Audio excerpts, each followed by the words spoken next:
Welcome to the Invite Health podcast, where our degreed healthcare professionals are excited to offer you the most important health and wellness information you need to make informed choices about your health. You can learn more about the products discussed in each of these episodes and all that Invite Health has to offer at www.invitehealth.com/podcast. First-time customers can use promo code podcast at checkout for an additional 15% off your first purchase. Let's get started. When we think about our skin, we have to realize that this is a really integral part to our overall health. And when we recognize all the ways in which the skin is utilized to support our existence, it really is quite pronounced. So it's not just the external protection that we think of for the skin, but we also, know that our skin plays a really critical role in terms of temperature regulation, sensory detection. We think about toxin removal, but we also have to realize that the skin is something that we have to, in and of ourselves, protect from environmental pollutants, from harmful chemicals that we are perhaps applying to our skin. And that is why I want to talk about those chemicals today and the science, what that actually means when we are applying some of these harmful chemicals topically to our skin, what that means, that it gets absorbed in and now the body, the liver, has to deal with this. And this is a major problem. So I want to talk about the different parabens and phthalates and all of the harmful things that we know are just packed into different beauty products and cosmetics. And this isn't just for women. We know, we can find a lot of harsh chemicals in shaving creams and shaving gels. Certainly, the different products that are geared more towards men. So this is something that I think needs to be addressed, and I want to talk about it in some scientific ways today. So I am Amanda Williams, MD, MPH, and let's get right to it. Let's talk about how many of these different beauty products contain multiple chemicals that can really adversely impact our health. So let me just list a few things. I mentioned the phthalates, I mentioned parabens, but what about formaldehyde? That's an interesting one, right? When most people think about formaldehyde, they think about embalming fluid. So that's kind of interesting to think, okay, they're putting formaldehyde into products that we are applying to our skin. But what about lead, mercury? What about so many other harmful endocrine disrupting chemicals that we expose ourselves to? Oftentimes unknowingly, each and every single day. And exposure to these chemicals over the course of weeks and months and years can lead to full-blown endocrine disruption. So what does that really mean when we talk about endocrine disruption? Well, we're talking about our hormone system in the body. So we can affect the sex hormones. We can affect our pancreatic hormones. So when we think about glucose and insulin, we can affect our thyroid hormone. So what exactly are these chemicals and why are they so widely used? And just as a little side note, if ever you're curious about chemicals and you want to know more about something that perhaps you're using on your hair or on your skin, then go to Environmental Working Group, which is ewg.org. And they have this really wonderful database that you can use. And you can just type in the chemical name and it'll give you the information on it in terms of the science behind how that chemical has been looked at in terms of its overall impact to human health. So that's, to me, a really great resource. But we know that these cosmetic products and these beauty products contain a wide range of these different chemicals that we're exposed to each and every single day. And so we need to know, what substances are actually dangerous. And what we now know is that many of these are. And we can even get into the whole world of fragrances, which is really quite comical. Fragrances, which does not have to be disclosed by the manufacturer, is basically a blend of different harsh chemicals. I used to talk about this on the radio, and I'd always say, you can imagine, going into this beautiful English perennial garden where you see all of these herbs and these plants that are just, have these wonderful aroma to them. And then taking those and making essential oils out of those and then applying that to your hair or applying that to your skin. Something coming right from nature. Or you can walk into a factory that has stacks and stacks of 5-gallon barrels on them with the little skull and crossbone on it and say, okay, let me get a tablespoon of that and a tablespoon of that and a tablespoon of that and put that into a bottle and then go ahead and sell it and call it fragrance. So we need to be very, very smart about how we approach the products that you purchase and the products that you use every day. When you look at the preservatives that are used, and this is when you get into the whole world of parabens and those phthalates. So let's talk a little bit about those. So we know that there's this very widely used group of chemicals known as phthalates. And we know that phthalates are endocrine disruptors, meaning that they pose a significant and relevant and validated risk to reproductive health. So even when we're talking about fertility, to the thyroid. And this has been studied time and time again. And we know that phthalates are detected in nearly every single American, from babies all the way to people who are 100 years old. So the CDC did a large national survey, and they were looking at phthalate levels in women of childbearing age. And they were very surprised to see that those phthalate levels in those women of childbearing age was incredibly high. Now, phthalates, these are not just listed on labels.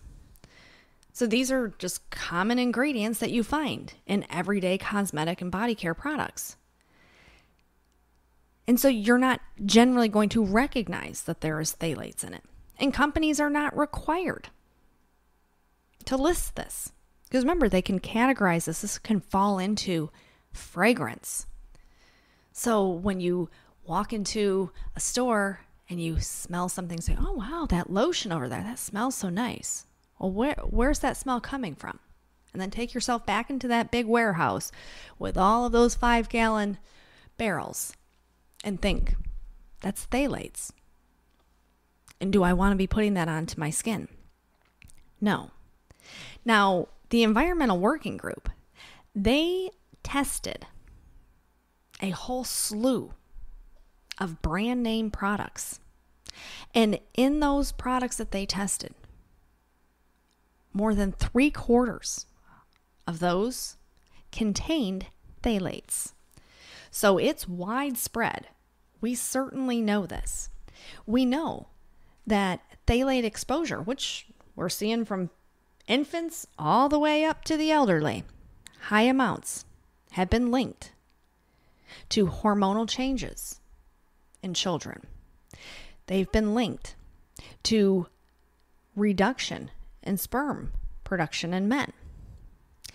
It has been linked to DNA changes, the actual alteration of your genetic material. They have linked phthalate exposure to an increase in obesity, as well as to a greater likelihood to the development of type 2 diabetes. Now, this is not something that we should just poo-poo down and say, oh, yeah, so be it. No, we live in a country where obesity and diabetes run rampant.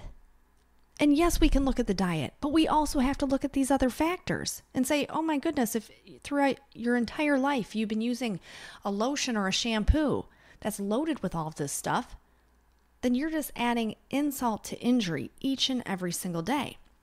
And you may think, well, if there's all the science out there saying this stuff is bad, how do they get away with it? Well, because of lax regulations, and because if they say, well, it's got this small amount in here, and we know that this small amount in an individual dose, that's not harmful. Because they don't care that someone's using it each and every single day. And it's that repeat multiple exposure and absorption of those chemicals that creates the problem. So this is why we want to choose products that do not list fragrance as an ingredient. We want to make sure that we are choosing products that are coming from plant-based. That when you look at it and say, oh, that has rosemary extract, or oh, that has aloe, that we know what that is, not, this long chemical name. We don't want to be doing this. Now, Triclosan, this is an interesting one. This is now being more heavily regulated because they recognize just how harmful this is, because it accumulates in the fat cells. And then we just keep carrying it around. And it's incredibly problematic to our endocrine system, in particular when we think about the thyroid. Now, Triclosan, this was the most common ingredient that was used in antibacterial liquid hand soaps. Now, more and more companies are starting to pull away from putting Triclosan in. But we can also find Triclosan in a number of other products. Dish detergent, it's sometimes in children's toys, footwear, bedding. So think about this. Think, okay, I'm going to be good and I'm going to use this antibacterial soap. So I'm absorbing Triclosan. Then I'm going to go lay down in my bed, which the sheets have Triclosan in it. And then I'm going to put my shoes on, which have Triclosan in it. And then I wonder, why is my thyroid all out of sorts? So these are all things we need to be cognizant of. And when we talk about men's products, beauty, health products for men, musk. Now, what is musk? I used to always wonder that. What is musk? Well, this is once again categorized as a fragrance. These toxic chemicals that have these really problematic effects. We have seen laboratory studies that have linked these musks to different cancers. We have seen how these musks have been incredibly detrimental to human health. They can detect these chemical levels in people's blood, in breast milk, in the fat cells. So you see the musks put into things like perfumes and soaps, and oftentimes fall into that category of fragrance. And then we get to the parabens. And the parabens are a group of artificial preservatives, and they're found just peppered throughout so many different things. You can find these in, cosmetics, in body care products, and toothpaste, shaving creams, makeup. And we know that parabens not only have this potential of having this endocrine disrupting ability, which in and of itself is bad, but for many people, parabens can actually create an irritation or an allergic reaction to the topical exposure of them. So that's kind of a big thing, and we shouldn't ignore this. Now, George Mason University, they did a study, and they were looking at all these different mixed chemicals that are found in beauty products, and they said, let's study this. And we've been hearing that all these endocrine disruptors, and they keep talking about this chemical and it can create a problem with your hormones. So let's just look at this, and let's have a better understanding of the chemicals that influence hormone levels, because this is a very important public health issue. I mean, we can't dismiss this. When we know that there are things that they are putting in everyday products for us that can lead to obesity, that can lead to thyroid dysfunction, that can lead to diabetes. We can't ignore this stuff anymore. This is a public health crisis. It truly is. So they wanted to look at these different products that women use, just common products. And they said, well, we know that women's exposure to these chemicals is often higher because maybe they're using the creams or the lotions or the shampoos more frequently than men. So they published this in the Environment International. And this particular study, they took urine samples. So they took the urine samples from women aged 18 to 45 years old who did not have any known health conditions. So it's not like they took the group of women and said, okay, well, you're diabetic and you have high blood pressure. No, these are all women between 18 and 45 years old who do not have any underlying health conditions. And what they found was incredibly alarming because in these urine samples that they did, they were able to measure all of these harmful amounts of these chemicals. And they said this study is the first to examine a mixture of chemicals that are widely used in personal care products. And these chemicals are known to affect the hormones. And now we're looking at this in a group of healthy, reproductive aged women. And understanding that these parabens that they were seeing from these beauty products, benzophenones, all of these harmful environmental chemicals that are peppered into these products. And they said, what we should take away from this study is that we need to be very careful about the chemicals that are used in beauty and personal care products. And we have early indicators that these chemicals, such as parabens, can increase estrogen levels. And so they said, if this finding is confirmed, then this could actually have implications for estrogen-dependent diseases such as breast cancer. And you think, well, how is this even possible? Because it comes down to regulations again. And we know that these chemical companies are very big and powerful, and there are, different guardrails that are intended to try to keep the consumer safe. But, to what degree are we seeing that playing out? Well, I said, the consumer is becoming more educated on their own health, and that's our upper hand. Now that you see this happening in the food industry, for example, people are starting to pull away from high fructose corn syrup, and you're starting to see more and more, beauty products where, these have no parabens, no harsh chemicals. Well, it's amazing that it took the consumer to understand and to demand better. Because if it were up to the companies, they certainly would not have made those changes. And this is something that you just have to be aware of. And when you think that you can detect these levels from infancy all the way through life, then you have to be wise about what you are doing. And that's why I encourage people to check out our entire line of cosmeceuticals, because we have wonderful, clean, chemical-free products that are coming from things from nature. When I talked about that English perennial garden, so we have baby products. We have the baby shampoo, the baby lotion. We have our shampoo, our conditioner, body lotion. There are options for you.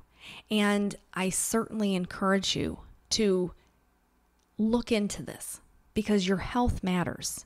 And you have to realize that the environmental injustice of beauty products is real. And the chemical exposure from these beauty products is long lasting. So be wise, be smart, and educate yourself. So whether it comes down to the soaps you're using, the shampoo, the laundry detergents that you're using, the household cleaners, try to limit your exposure to these harsh chemicals. So that is all that I have for you for today. I want to thank you so much for tuning into the Invite Health podcast. Remember, you can find all of our episodes for free wherever you listen to podcasts or by visiting invitehealth.com/podcast. Now, do make sure that you subscribe and you leave us a review. You can follow us on Facebook, Twitter, and Instagram at Invite Health. And we will see you next time for another episode of the Invite Health podcast.